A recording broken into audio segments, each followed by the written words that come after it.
Good morning.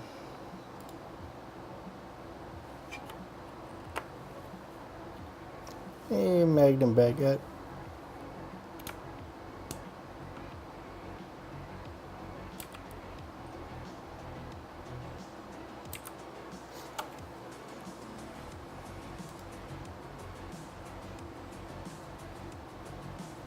Okay.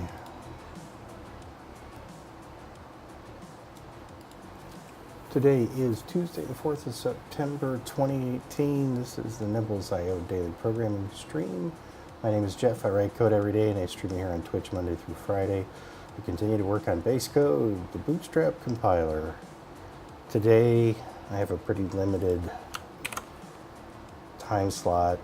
I got to wrap up right around 7, so I didn't get a chance to refactor program yesterday,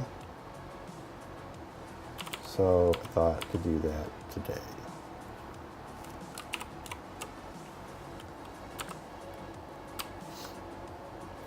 So program is pretty light these days compared to what it used to be.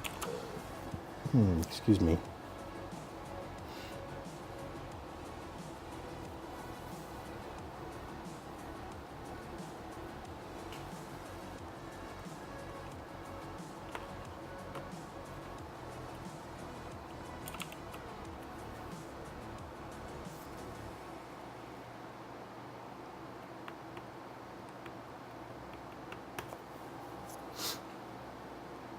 So the biggest part of program now is beyond Emit, and this is the top level of the compiler. So this drives the whole process, the ordering of things and such. But it's one huge function right now that is 240 lines. And we can kind of clean this up, break it up, make it more reasonable. So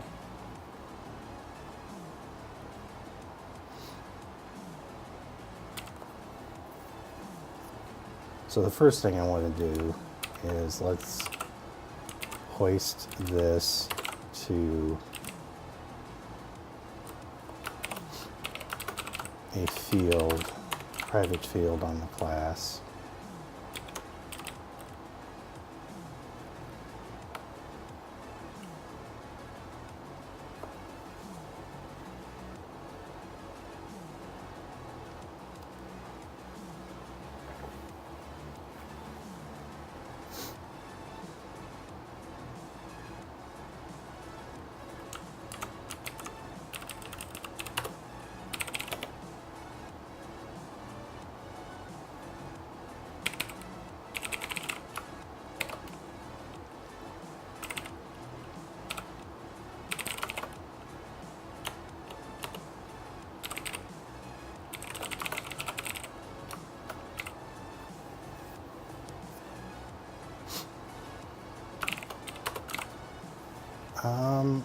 Ski is, I mean, for the time, it was complete. I think it was Lua 5.1, if I remember correctly. So we're up to what, Lua 5.3 or something now? I don't think that much has changed in Lua between 5.1 and, there's a couple of small changes, right? But yeah, I mean, it was complete. To my recollection, I don't think there was really anything outstanding. Performance was pretty good. Looking back on it, we used Antler for that project, and yeah, Antler kind of made that a little bit more painful than it should have been, I think.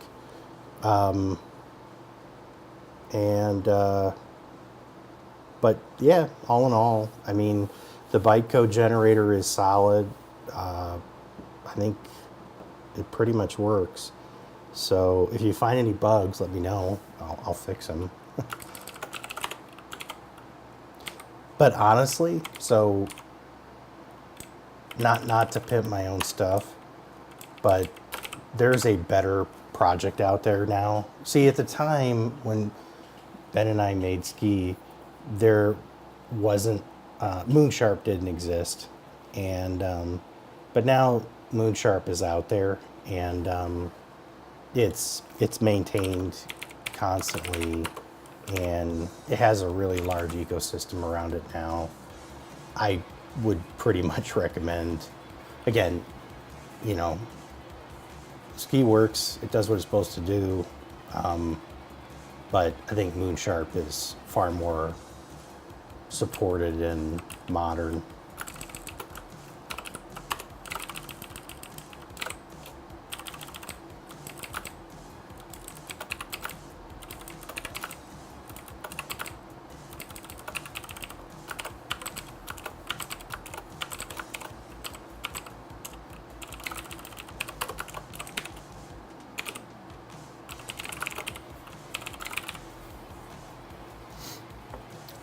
Let's see, Magnum Baguette. I have a small question. When you write an instruction, say MVIA 32 hex, with hex code 33E32, why does this 2-byte instruction take 2 memory locations? Aren't addresses supposed to be 16-bit? Okay, so, yeah.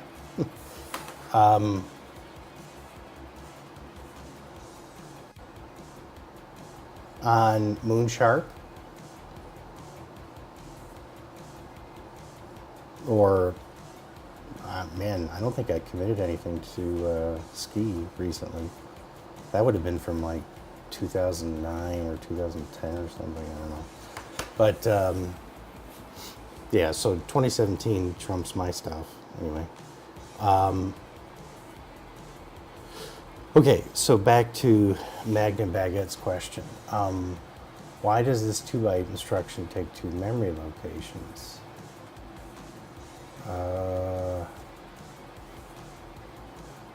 2 memory locations.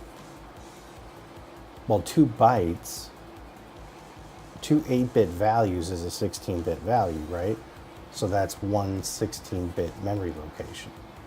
I'm not sure if that's what you're referring to. Keep in mind that, okay, so, right, that instruction is encoding then into a 16-bit slot. So if your program counter is 16 bits, then it's going to move 2 bytes, 2 bytes, 2 bytes, 2 bytes, 2 bytes every time something is executed. And you have to understand that, you know, addressing like that on most CPUs, I mean, there might be a couple, I'd have to really think about it for a minute, but they don't encode their current location, right? The location is it's not part of the instruction encoding. Obviously branches and things encode offsets or whatever, but the instruction itself doesn't encode where it's at, it's just at that location. So the program counter, if it passes by that location, then it's going to execute that instruction. So the instruction doesn't encode anything about where it's at, typically. Again, I think there might be some rare cases where it does. I'd have to really look. But I think you can safely assume on most CPUs it's not the case. So I don't know if that answered your question, but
Okay, so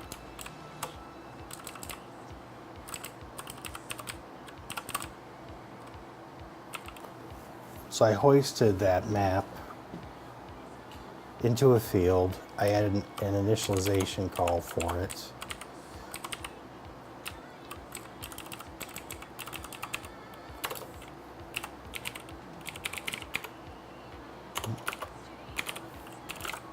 So in Emit, we're going to call that. It clears the map, adds the sections clean with lists for each one. Then I added a helper method variable section that gives us back a pointer to the list, which is all we really care about.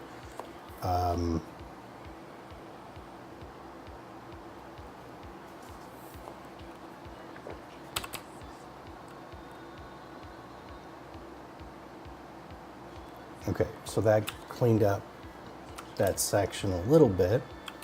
So then this part here, it kind of categorizes the list or the sections. We can hoist that, I think.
Okay.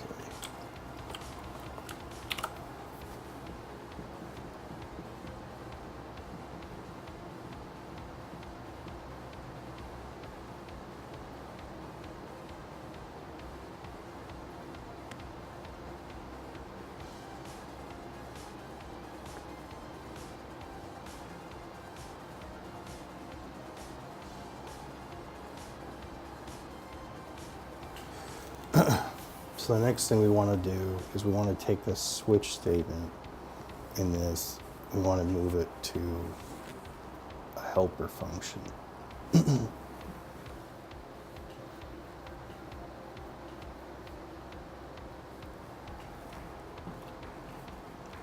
Hey, Synox.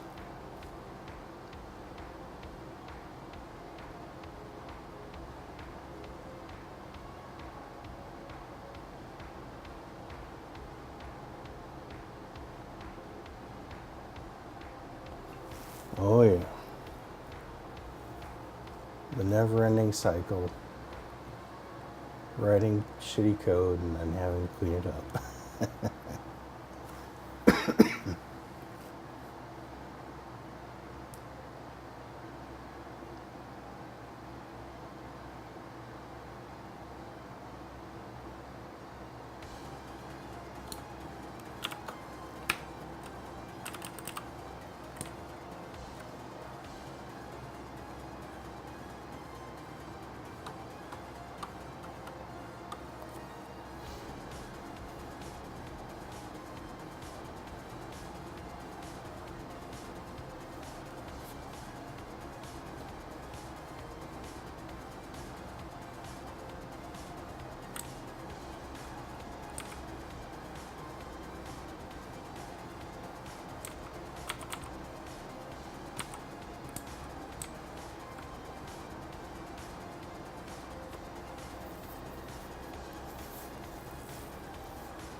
How do they lock you to your chair?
Okay, so I've refactored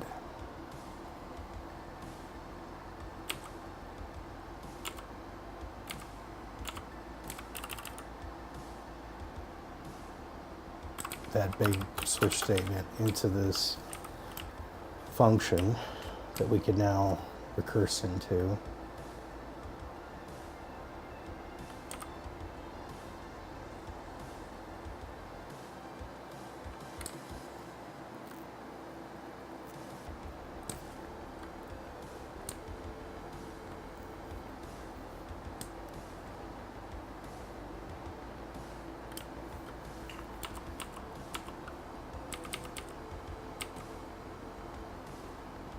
Broken out the code that takes the globals and puts them into the correct section.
Oh, you did?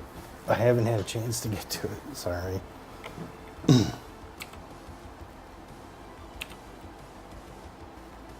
Well, I guess if it's missing features, let me know when it's you have all your features. What feature do you expect from a ring buffer? Well, I expect to be able to set the size and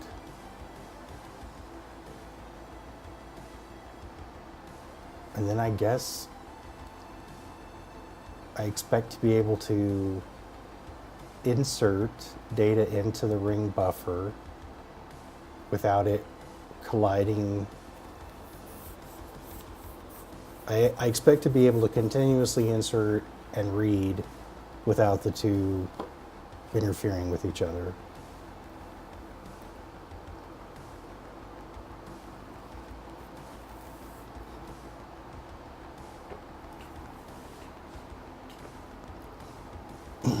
Now, like if I were going to use a ring buffer for audio or something, right. I was going to say, maybe your write into the buffer is at a different rate than the read. So then you want to have support for falling into or handling those cases, callbacks or whatever, so that maybe the consumer or the user of the ring buffer, the producer can stop or slow down if the reader has stalled for some reason.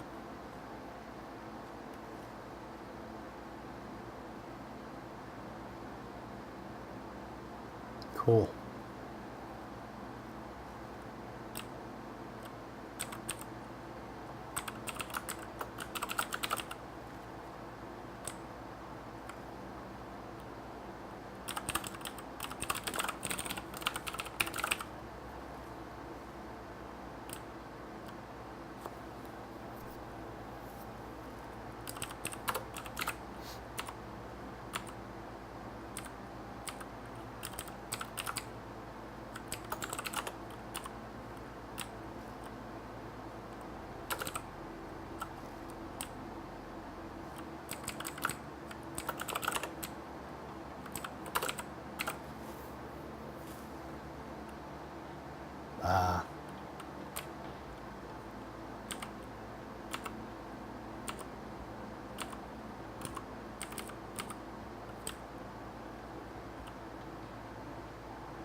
That's a good question.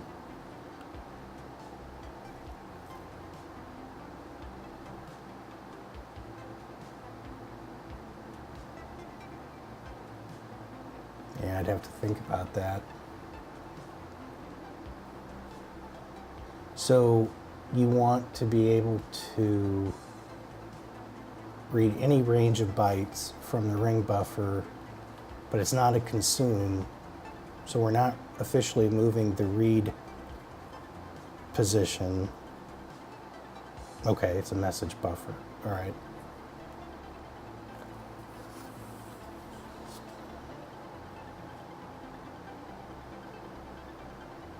Yeah, for message, see, yeah, so if you have a ring buffer that's like aggregating larger things, I would say you need to snap that index to the message, right? So you can't pick any arbitrary position. You have to pick a message position to read from, because that's the abstraction, right?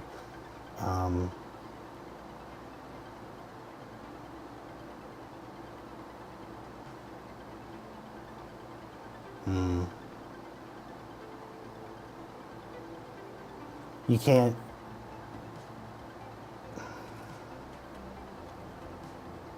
Yeah. Can you keep an array of?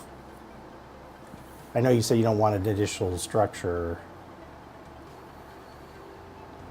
I mean, could you keep an array of pointers of where they start? And then you almost have the same thing, byte index, sort of. It's message number index, right? But of course, you'd have to maintain that index array, which is extra overhead.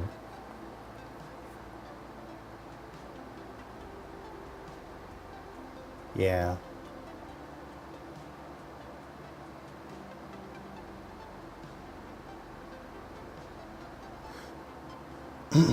Well, wait. If you had an array, though, that was just an array of pointers or offsets, however you want to look at it, however you want to encode it. So I'm assuming with this mbuf, when you create the buffer, you tell it how big you want it to be. Is that correct? Or is it a fixed size? Like it's 4K and that's it? Because you could allocate that index structure once. Okay. Yeah, I mean, you could still, because that array would just be storing pointers, right? Or offsets.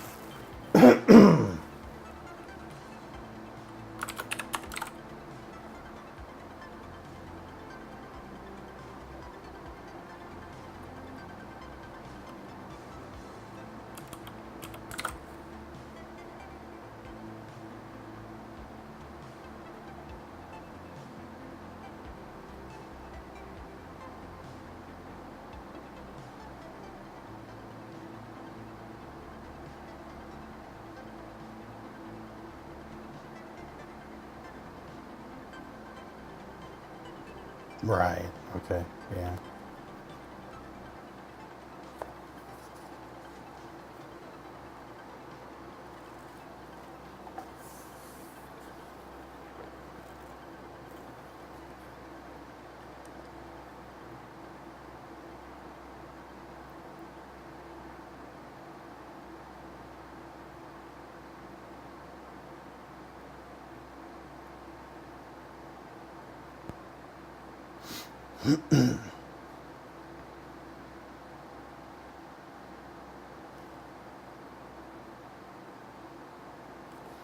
Yeah, I mean, one thought that occurs to me,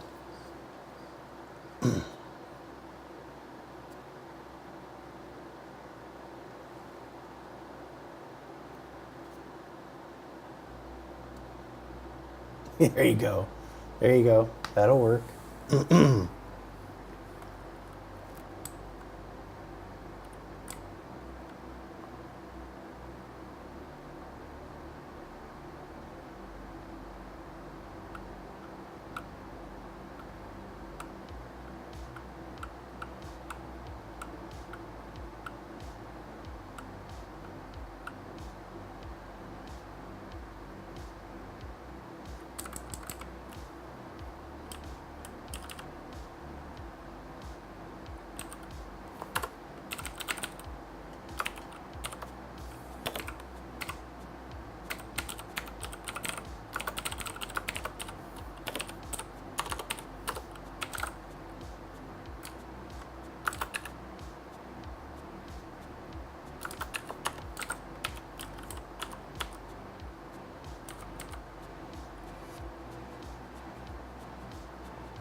You're welcome.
Okay. Getting there.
Hey, Jacob Musk. Labor Day is one of those holidays that I don't know. I just don't pay too much attention to it. It was fine.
Okay.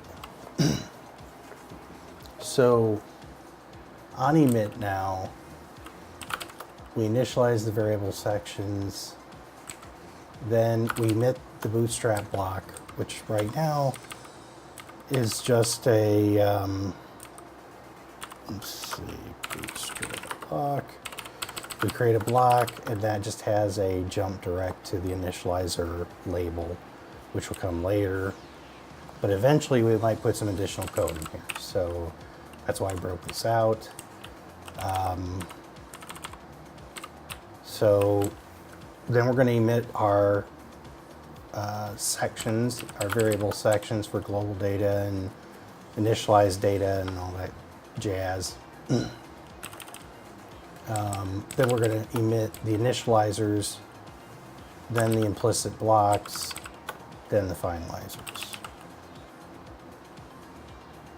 So now the onEmit for program kind of reads like a little sequence, which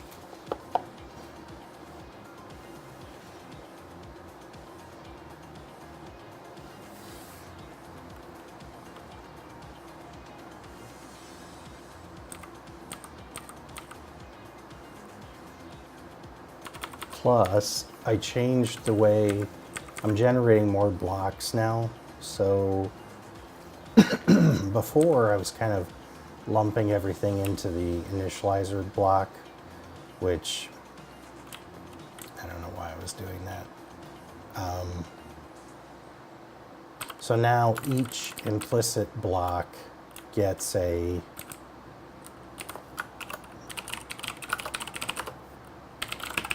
basic block in the assembler.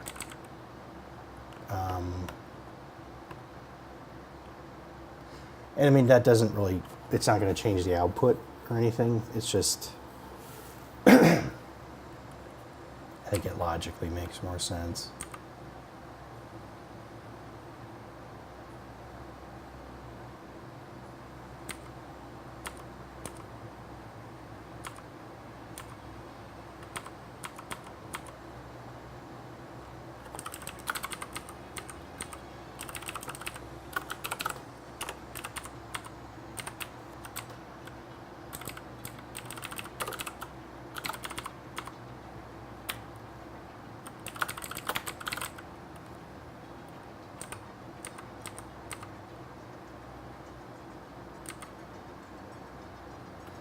All right.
Okay, let's give it a shot.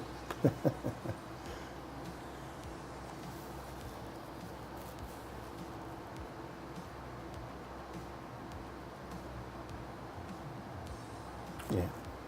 I didn't expect it to behave too much differently, to be honest. I would have been really surprised if it had. That looks good. So, yeah.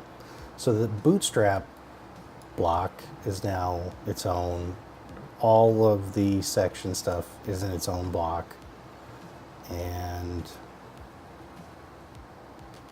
The initializer is its own block. Then each implicit block, which would be modules, namespaces, anonymous scopes, blocks, they would get emitted then, and then finally finalizers.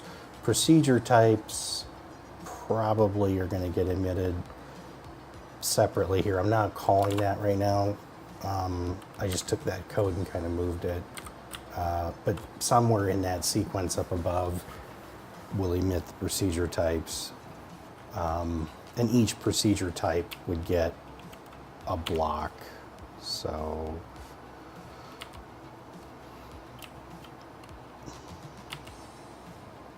I don't forget.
And then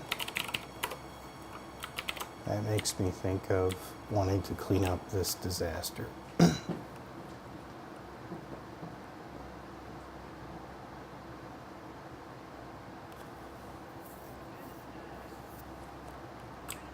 Because these two cases, like putting the namespace comment, putting a module comment, we can hoist that, and we don't have to create a block here because we're doing it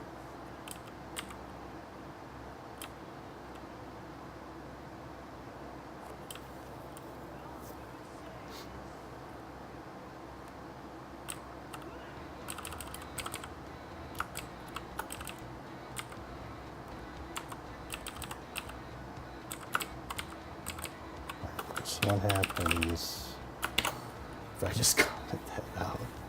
I know I'm not going to get my comments. We'll refactor that. But see, that's why I wanted to move all that stuff up into program to begin with, because then we can do that kind of high-level ordering and annotation and all that stuff. And stuff that's recursive, we don't have to have these. See, it works. Yeah. We don't have the comments, but okay, we can move that. I can work with that. All right, so yeah, let's clean up that disaster.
all that nonsense was just so I could put some comments in there. So silly. Bye-bye. Wow, look at that. That refactoring allowed me to get rid of all that garbage in Block. I love it. Love it, love it.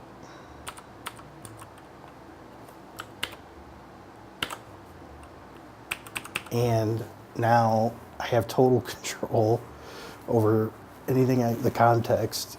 And it's not like, that's one of the downsides to recursion. Doing, you know, conditional stuff like that.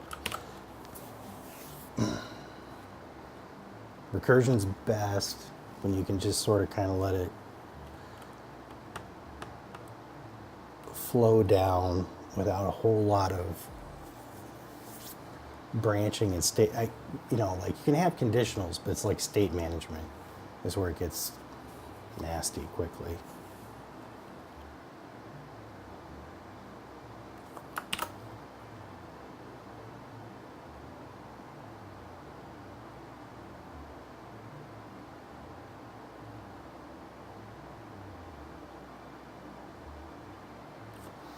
Okay, and we should have our module comment again,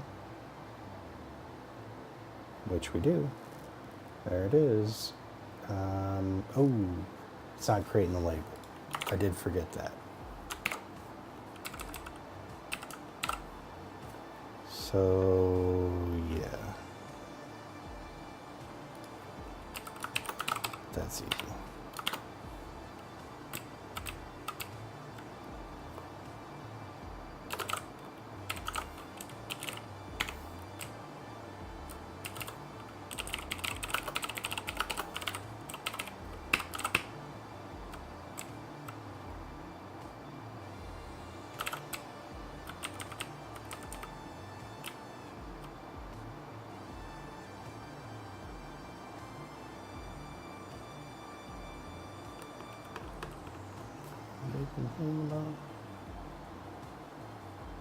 Oh, wrong thing. It's block.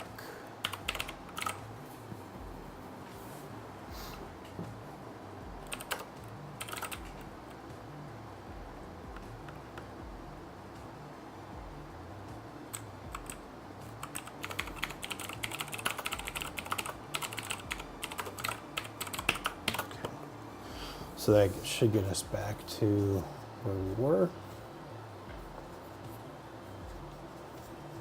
And yeah, much cleaner.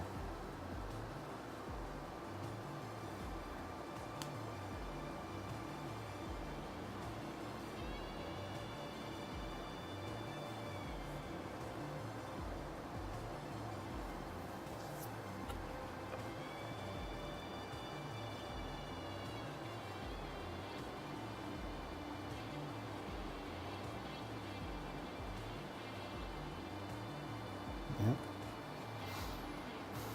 Very nice.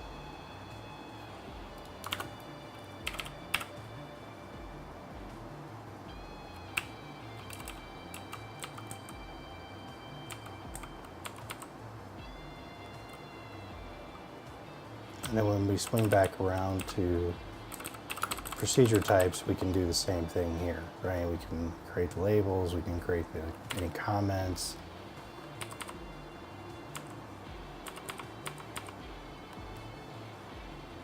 All right. That refactoring is, for now, done. So, what did I do? So we used to just have Emit, and Emit was just this huge sequential blob of code, which, you know, I don't want to give the wrong impression. Sometimes writing things that way the first time through is easier, right? Typically speaking, writing procedural code top to bottom it's easier to reason about.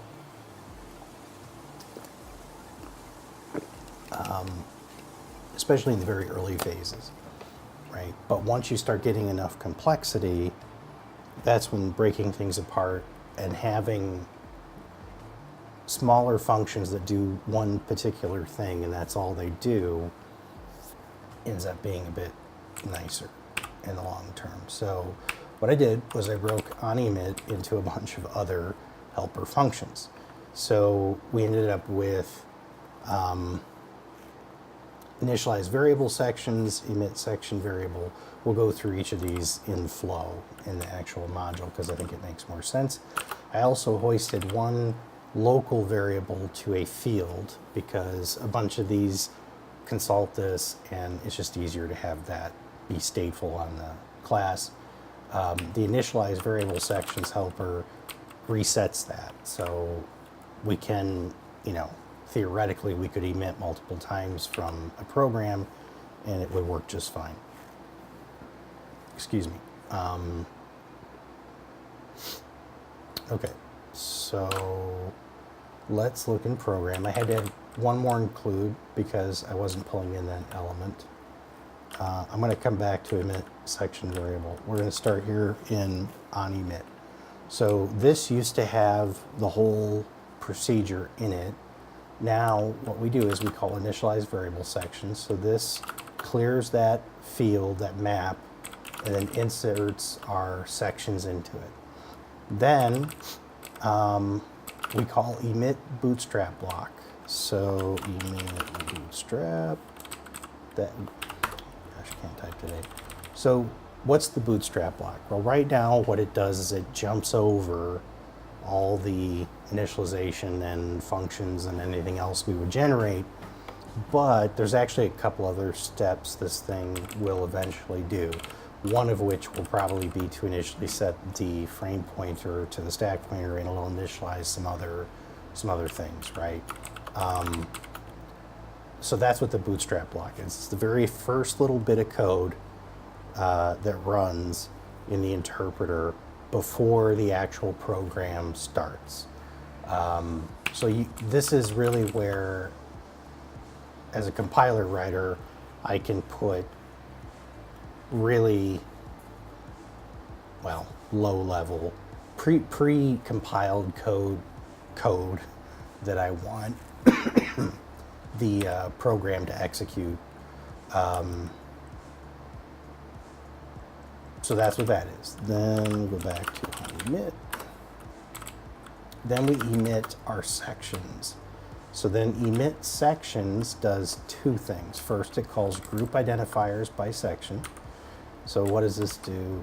This is the actual, I guess you could call this the query function that consults the element map and says, hey, give me all the identifiers.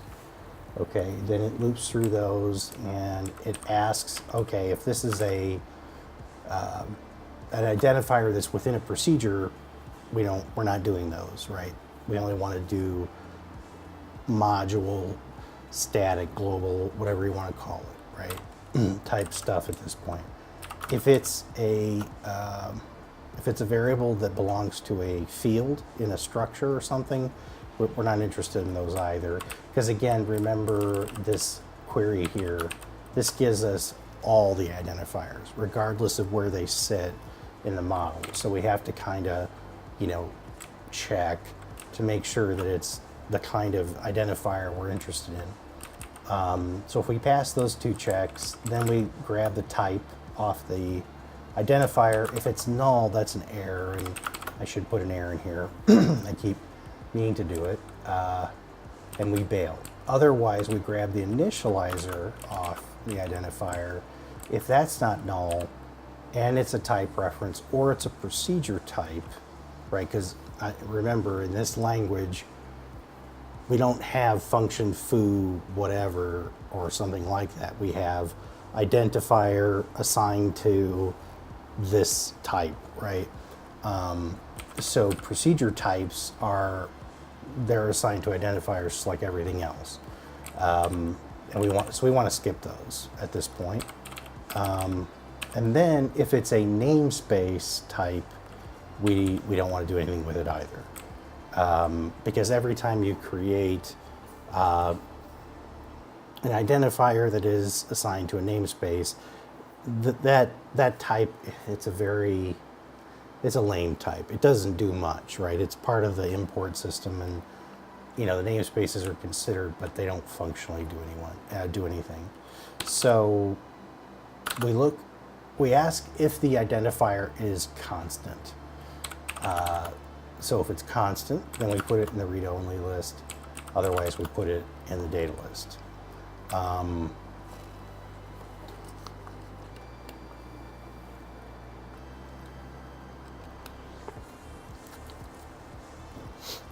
Hey, Slayer Darth. Shoot. The very last thing this function does, we go through and we look for literal strings and we intern them. What that essentially means is we deduplicate them.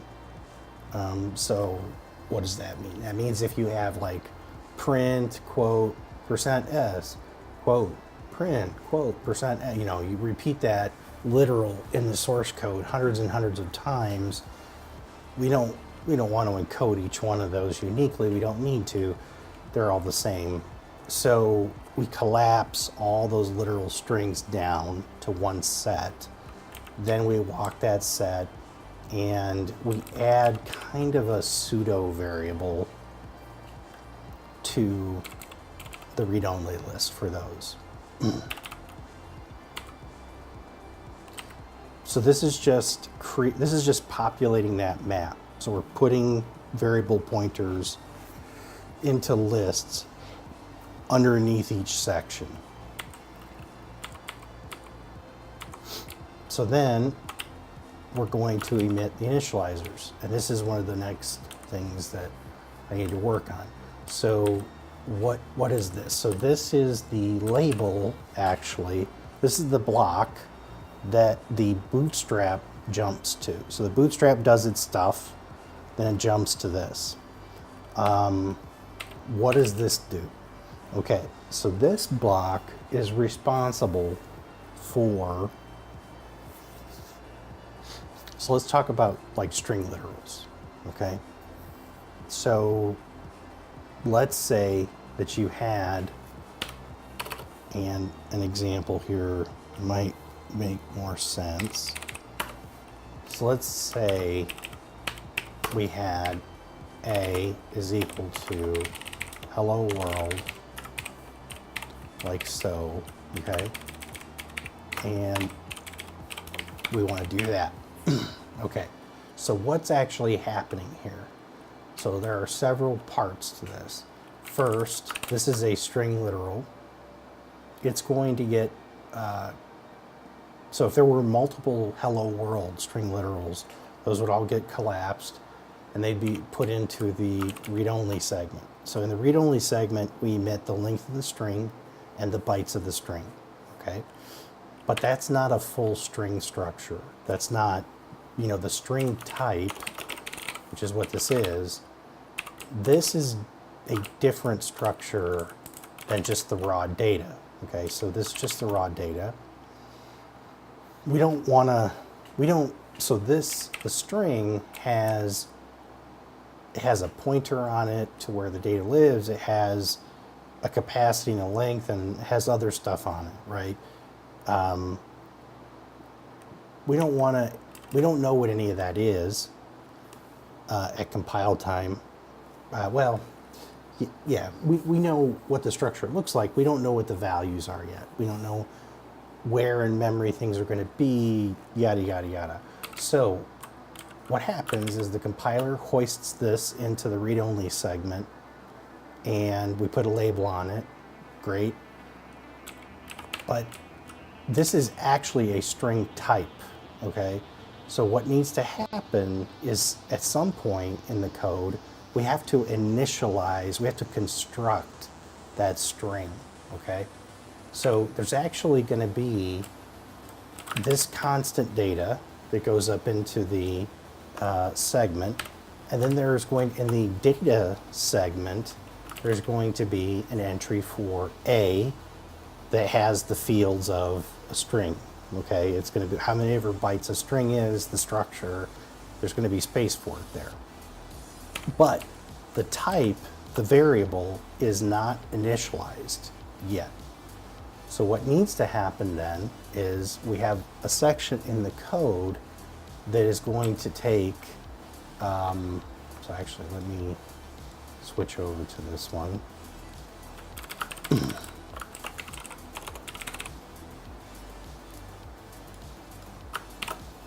So we can look at what it does to this.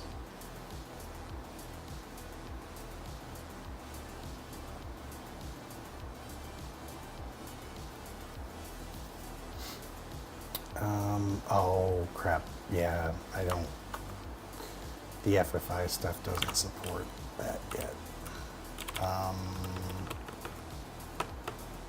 Yeah, because this is, yeah.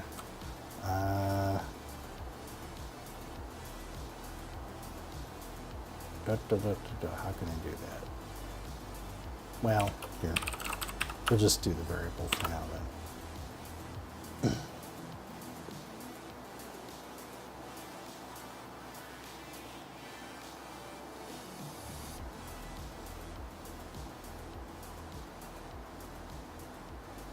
All right, so let's look at what it did.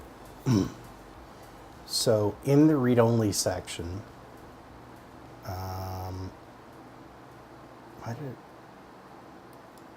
put, oh, because I haven't changed this yet. Okay, so here's what needs to happen.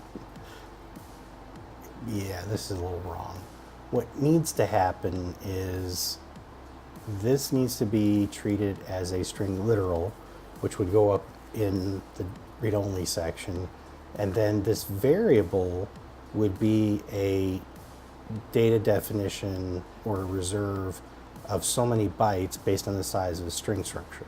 Then down here in initialize, we would construct all those types.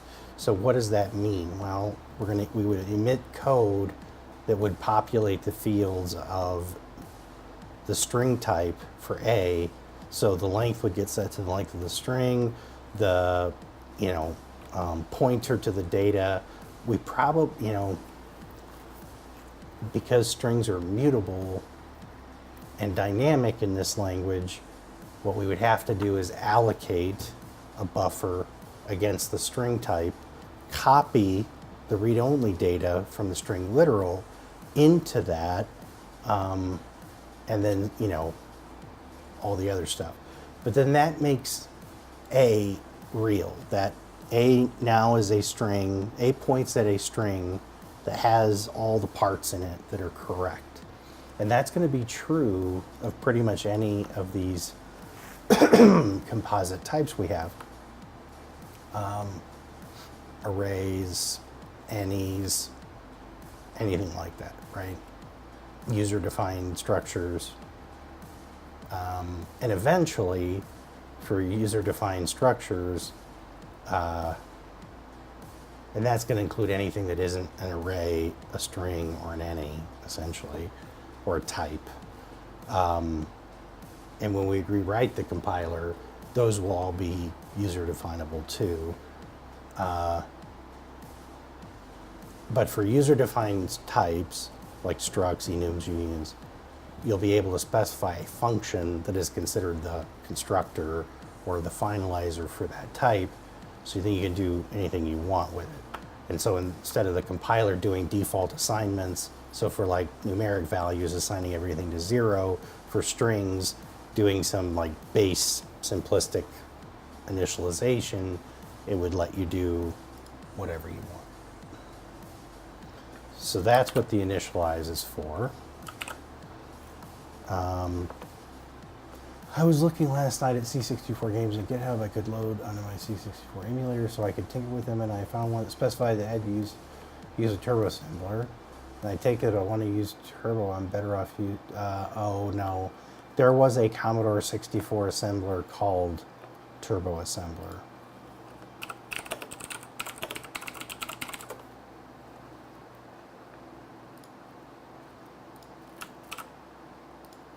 This predates the Borland product. Okay. So go back here.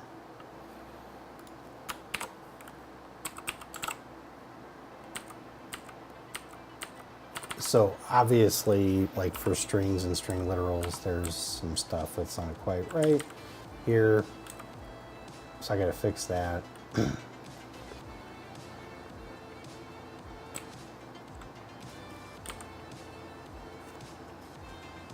Yes. Turbo assembler for the Commodore 64. The only thing in common is turbo.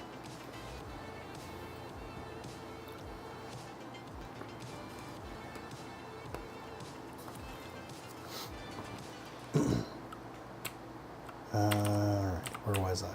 So that's what initializers are. And there's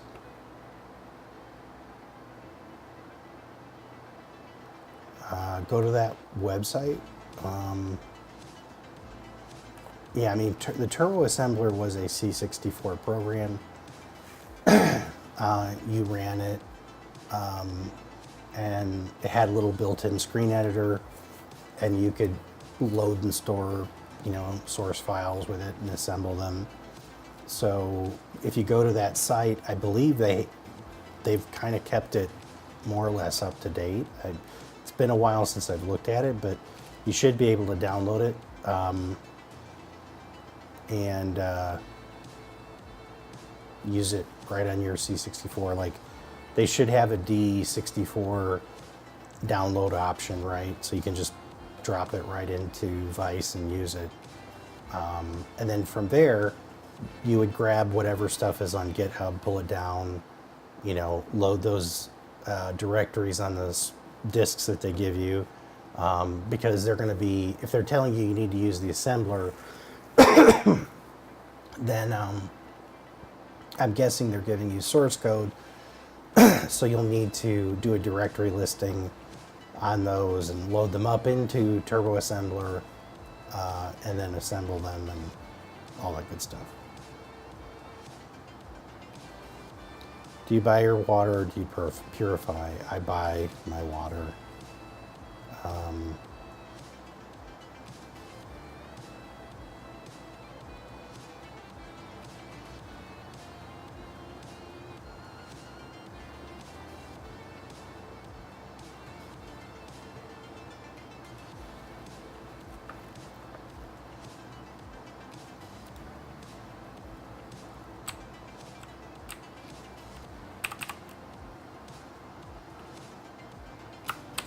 I was going to say something here.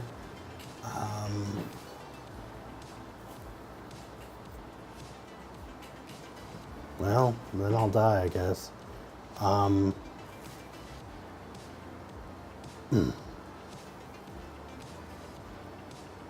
Here in Utah, we get water from an artisanal well, and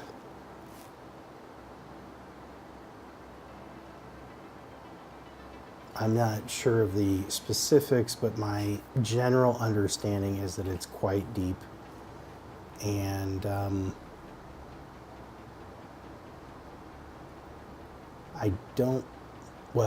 we get artisanal water from the well, plus I think there's reclamation from the Virgin River and other sources as well.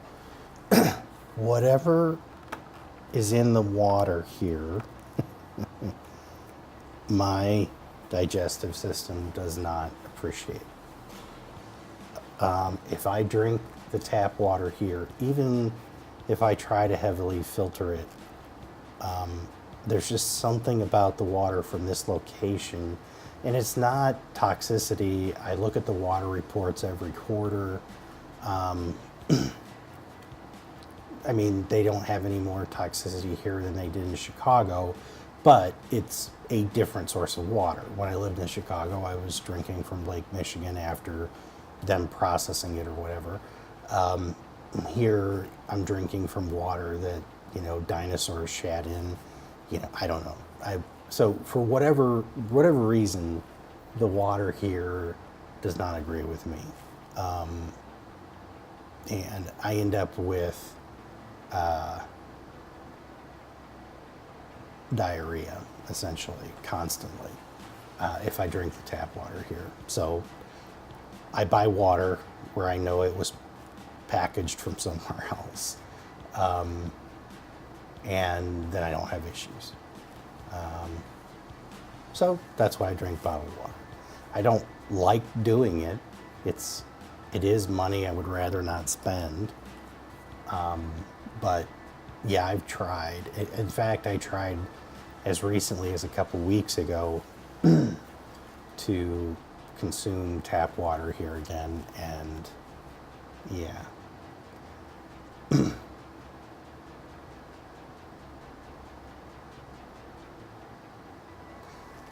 So yeah, that's that interesting story.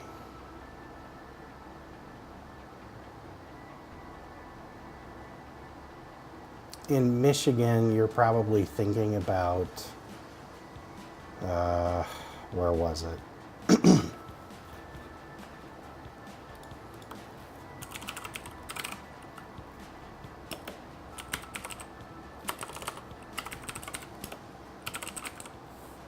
I can't remember the name of the town.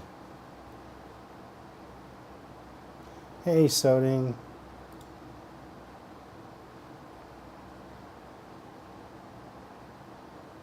Oh, Flint. Which, yeah, that's like a quadruple irony. So, yeah, the situation in Flint, Michigan had, to my knowledge, has nothing to do with the lake. It has everything to do with their infrastructure. Flint is a very old factory town. Cars used to be made there. And it's been a while since I've been through Flint. I think the last time was probably like 10 years ago.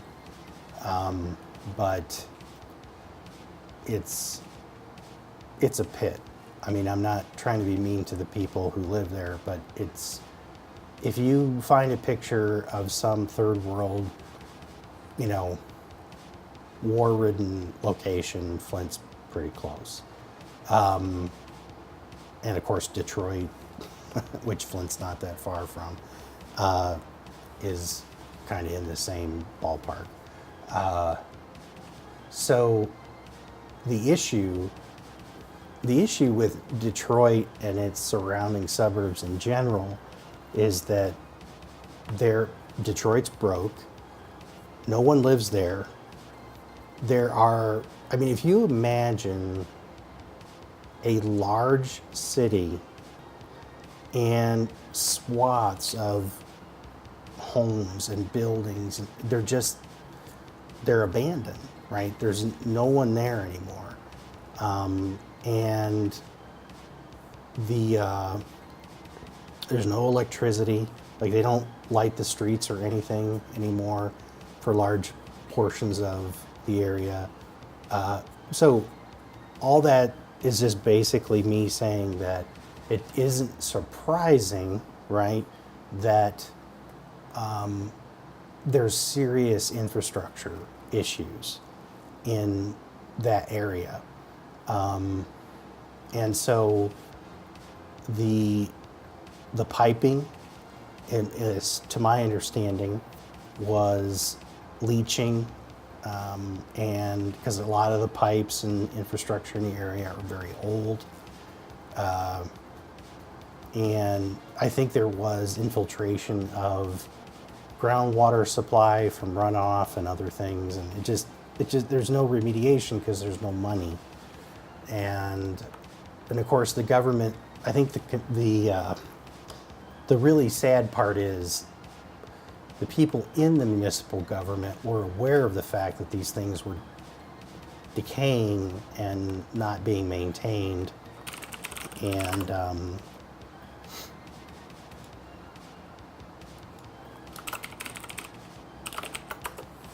so let's take a tour of Detroit, shall we? And we'll go from, come on, here. Okay, so here we go. Here is Here is what a house looks like in Detroit. Burned, right? No one lives here. Squatters, maybe, right? They're selling this for $1,500, which I guarantee you, if you look, this is what the back taxes are for that property. So there's one example. Here's another. Here's a lot. Like, why would you want to? Oh no, this actually has stuff on it. Sorry. $2,000. Here's a whole house. 2,000. It's been winterized by someone, probably a bank. But the balcony's broken. I guarantee this thing is structurally not sound.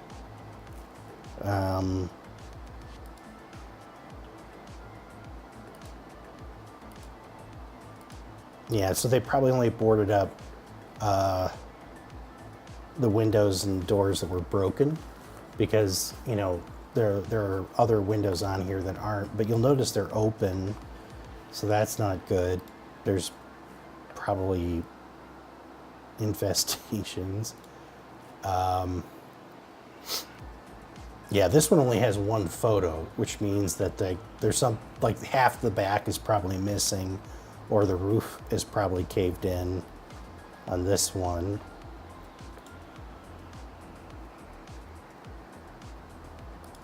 And keep in mind, this is in a major US city, okay? And this is, yes, we could probably eventually get to homes that are maybe slightly better, but not by much.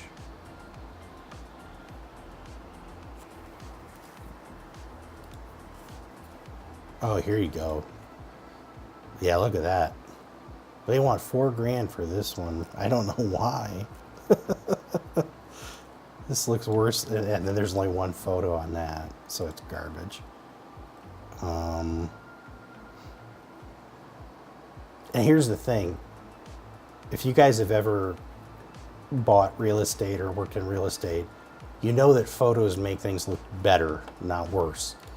So when you go and look at this in real life, yeah, it's going to be at least 50% worse than what it looks like in a photo. Yeah.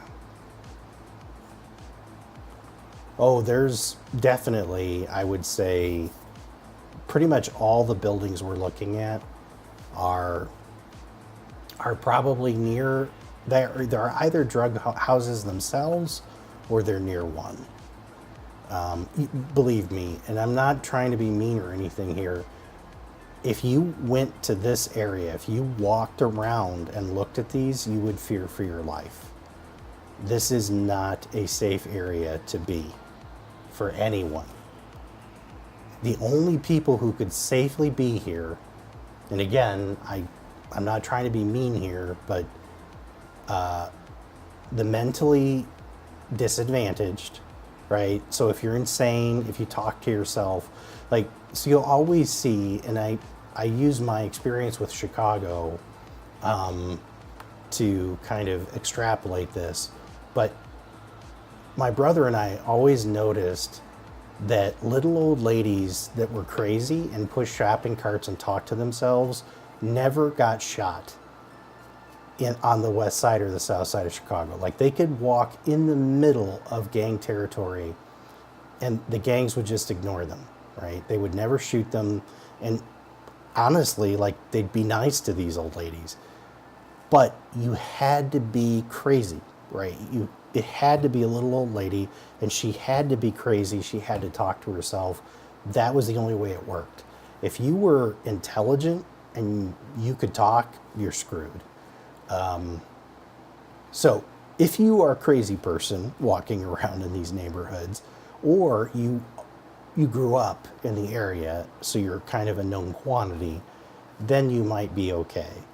But yeah, if they don't know who you are, and keep in mind, like, I'd have to look it up, but I would say in general that, like, most of these areas probably don't have power.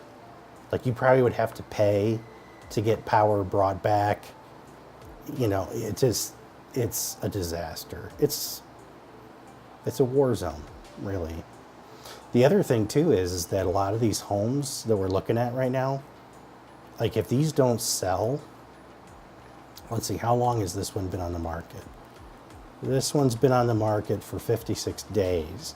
So I'd have to double check, but I'm almost positive that Detroit, this was like back in 2015, around the time they went bankrupt, they had a new ordinance they put into effect, which was basically like these dilapidated houses like this. Like if this doesn't move off the market within a certain number of days, they burn it down. So yeah, a lot of these blocks, they just burn them down and there's nothing left. But I mean, you think about it, you could buy an entire block in Detroit for probably $100,000 US. I don't know why you'd want to, but you could. Well, that's possibility that they are controlling everything, the crazy old ladies. But again, it sounds very cruel, but I think the gang members find them amusing, and so they let them go, right?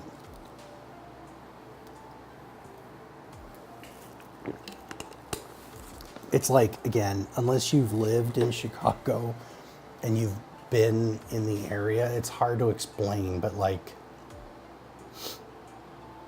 there's a public transportation system in Chicago. There are buses.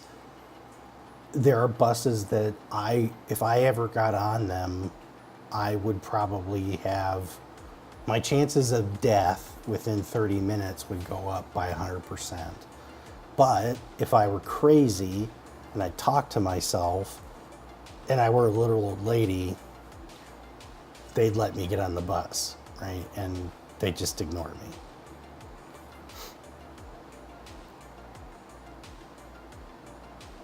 They don't buy things, they just take them. I mean, again, nobody is looking at these homes.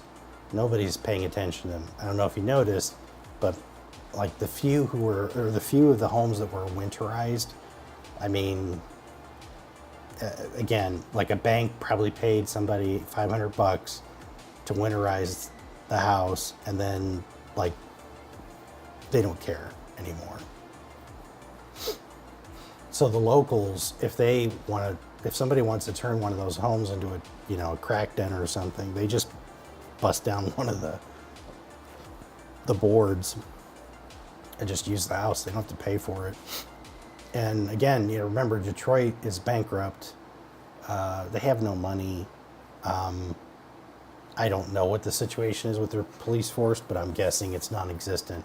And I'm also guessing, just procedurally, the police won't go most places, right? Like they'll probably stay in the downtown area, in the core where there are businesses maybe, but like in the housing areas, unless there's a massive fire or a gun battle or something, they're probably not even going to go look because it's a risk to their life, right? Why would they? Yeah, you're outnumbered. So anyway, like the whole Flint, Michigan water thing is tragedy, absolute tragedy, but it's sadly not surprising because that whole area in Michigan is basically, it has devolved into a third world. And I'll take this moment to say that there are lots of places in the United States that are that way now. Lots and lots and lots of places. See, the media only focuses on cities by bodies of water. So you hear about Chicago, you hear about Manhattan, you hear about San Francisco, you hear about LA, San Diego, you hear about Seattle, you hear about Oregon, that's it, right? Maybe you hear about Alaska or Hawaii. Well, I mean, that's what? I don't know what percentage of landmass that is in the United States, but it's not much. Because again, like California is huge, but 80% of California is desert. Or if you get up north, it's, forested, mountainous areas. And it goes without saying that the people who are in LA, San Diego, San Francisco don't give two shits about any of the rest of California, right? The rest of California could fall into a sinkhole. As long as their little spot was fine, it wouldn't matter. And the same thing with New York, right? People hear about New York, or you see New York in movies or on TV, that's Manhattan Island. That is a very tiny, tiny part of New York State. And I can guarantee you that everybody that's on that island doesn't give a shit about the rest of New York, right? Again, like the rest of New York could literally fall into the ocean. They wouldn't care, right? If Manhattan fell into the ocean, then everybody would care. So,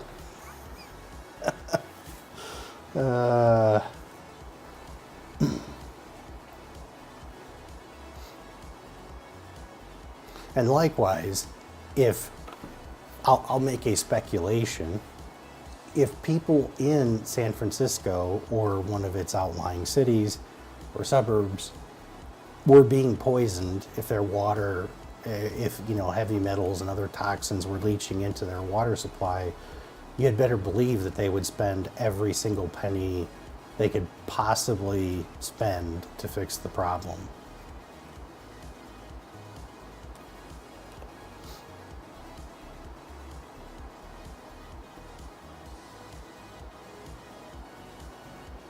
Yeah. Welcome to the good old US of A. Okay, so I was talking about initializers. So there's also initialization for variables on a stack frame. However, that I think that won't be handled here. This is really initializing, like, again, module level global variable stuff. And when we get into the fixing the stack frame stuff, I think ultimately whatever code we're using here, we want to make it reusable so that when we do blocks that are, have stack frames, we can basically use the same thing. So then we emit the implicit blocks. So what's an implicit block? So every module has a block, and that's an implicit block. Every namespace is an implicit block. If you create a block in the middle of your code somewhere, just an anonymous block, that's an implicit block. So now if that implicit block is underneath a procedure, or if it's within a procedure, then that's different. But if it's within another implicit block, then we want to emit that. And so that's what this does. So emit implicit blocks. We create a list. We ask the element map to find all the blocks, to find all the module blocks for now. We're not doing namespace blocks yet. We loop through and put all those in here. Then we loop over that filtered list. We make an instruction block from the assembler for it. We create a comment and a label for that, and then we push that new instruction block on the stack and we emit, and then we pop it off. So namespace blocks need to go in here too. And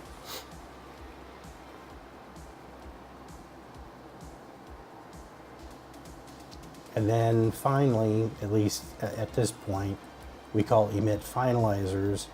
So this is where, again, we're going to have a whole bunch of stuff that, where did it go? There it is. So we create a basic block, we create a label. Right now there's just the exit instruction for the interpreter. That just stops the interpreter running.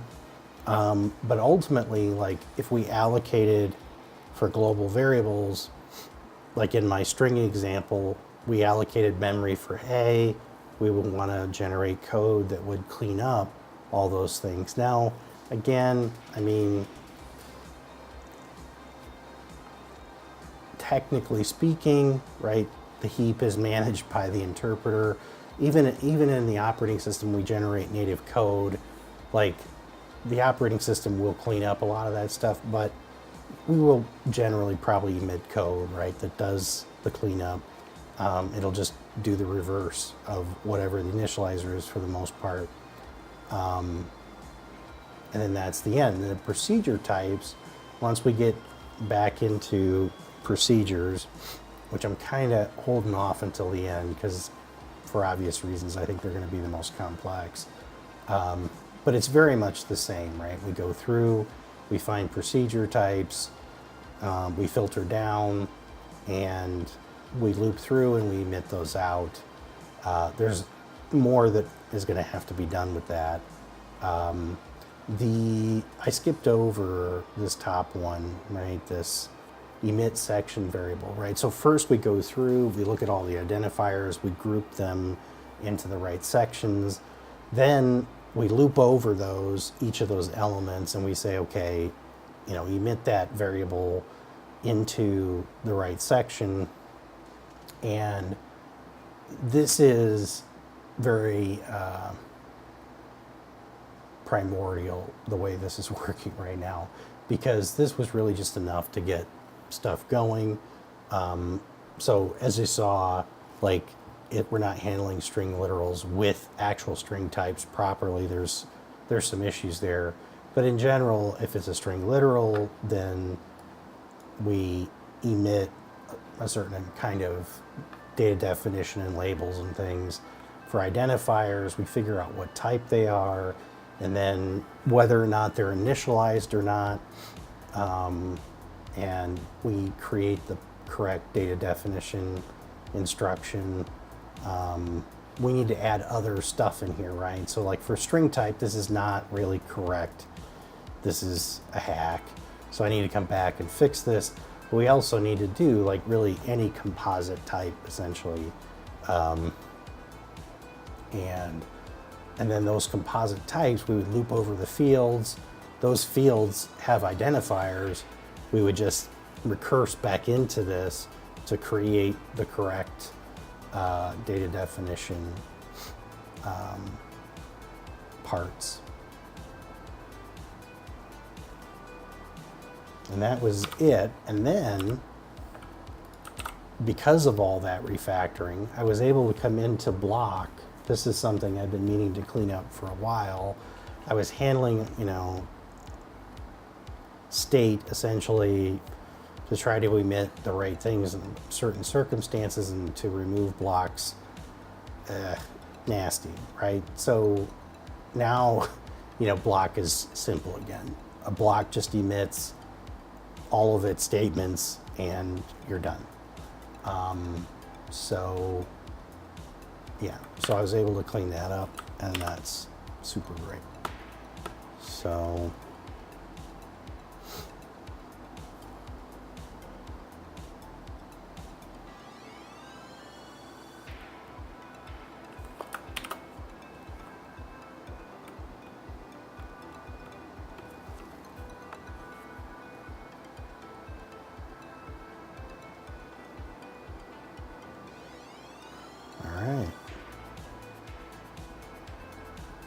good.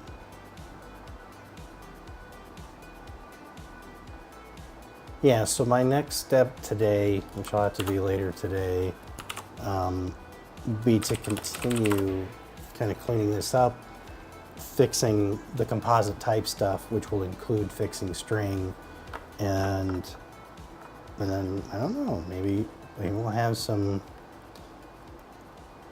real composite type stuff working here tomorrow, which will be awesome. Because if I can get string and any and, you know, array working,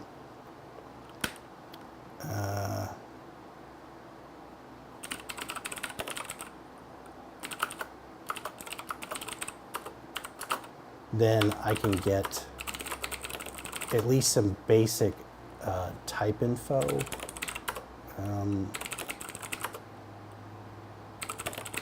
That was bad. I didn't push my changes yesterday. My boss is going to be so mad at me. What was I going to say? So yeah, so if I can get some of the composite type stuff going, then that means we'll be able to generate actual type metadata, which then will allow, we can go back and finish type of that intrinsic. And because there's some tasks here that are related to that. And then, you know, like I say, once that stuff's generally working, it's going to open up doors for finishing up a lot of this other stuff. So that's going to be my focus today. I also have to do that. Evaluator or AST evaluator evaluate refactoring at some point. I'll probably try to get that knocked out today. And then there's a bunch of little bugs, you know, like applying attributes to things, the multiple assignment, destructuring stuff, fixing some things in the parser and the compiler around like spreads and arrays and pointers and some other things. I would like to try to just fix a lot of those so that they're, you know, not haunting me. Yeah, like trying to get comments in all the right spots, all that good stuff. So I think a lot of those should be relatively easy to fix. Just need to go through and do it. So yeah, today I have a very tight schedule, unfortunately. So usually I'm able to overrun my 7 a.m. deadline by half an hour to an hour, depending on the day. But today I don't have any extra time, I'm afraid. So if anybody has any last minute questions, I have a couple of minutes here. Otherwise, I'm going to find a victim here.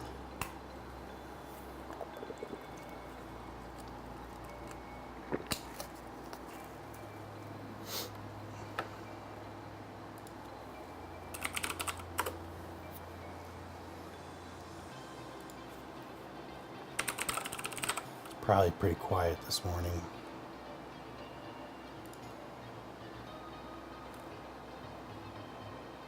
So when does knowing assembly really pay off? I mean, I would say it pays off right away, but where it's really going to pay off, here's what's going to happen. If you really build something complete with assembly, you know, build some full program that has some complexity to it, if you succeed at doing that, at some point down the road, right, you're going to be doing what programmers typically do nowadays. You're going to be working on some web CRUD application or something in PHP or Python or Ruby or whatever, right? And you're going to be in a meeting or you're going to be talking with other developers on your team. There's going to be a problem. And that problem is going to freak all them out, right? Be like, oh, we don't know how to do that. That's that low level stuff, right? And you're going to chuckle because you know what that means, right? It's not like you're building this, you're using this mythical unicorn to build shit, and it just poops out code, and you have no idea how it does that. It just does that. No, you're going to know, again, will you know every single detail all the time? No, that's not the point. The point is you will have had the experience of what a CPU can and can't do within a range, right? You're going to understand what that is. And, you're going to know that a CPU is connected to address pins, which are connected, those address pins are on the bus, and there are other things that you can access depending on what the mapping is.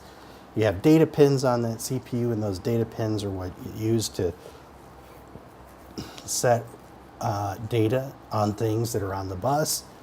You're going to understand how that, what those concepts are. And you can go from the simplest, bus addressable model like an 8085 with some RAM or, some peripherals or whatever. And you can take that all the way up to modern computing.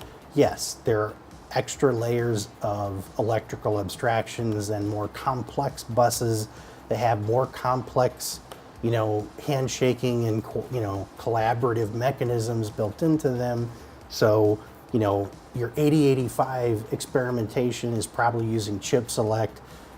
Modern stuff is using things that are, it ultimately boils down to something equivalent to chip select, but there's a bunch of other shit on top of it. But that's just it, right? It's the same fundamental concept. It's just we've built fancier, more standardized ways of doing things. And we've built protocols and all this other stuff, but that's all they are, right? They're just conventions that sit on top of these really fundamentally simple ideas. So that to me is the benefit. That's where it pays off. It roots your brain in the correct orientation for working with computers. You're not thinking about all this stuff as just, I wrote that line of code and then the compiler just does magic for me. I don't know what that's doing. But somehow it works. You're going to have a much cleaner understanding of where that's ultimately going.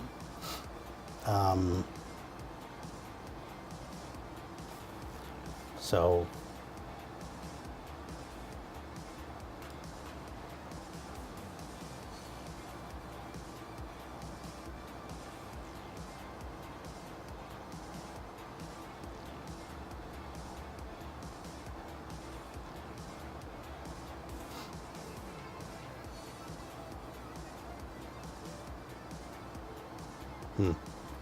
not a whole lot going on.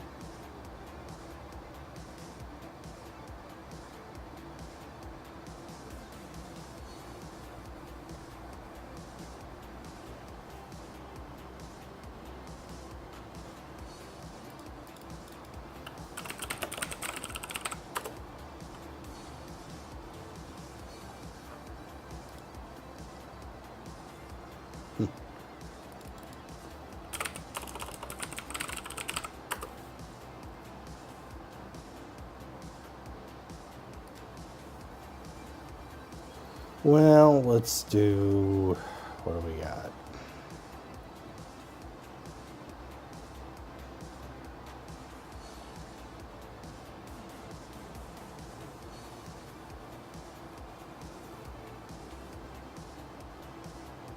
We'll do the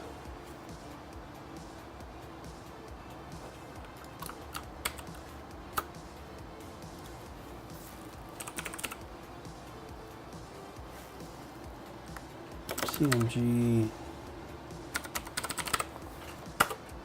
Okay, we're gonna raid this guy. It's JavaScript, but hopefully it's not too bad. Yep, I'll be online again tomorrow. Unfortunately, I think I'll probably have another short session most of the rest of this week. But yeah, I will be doing it. So have a good day. See you guys tomorrow. Here we go. Bye.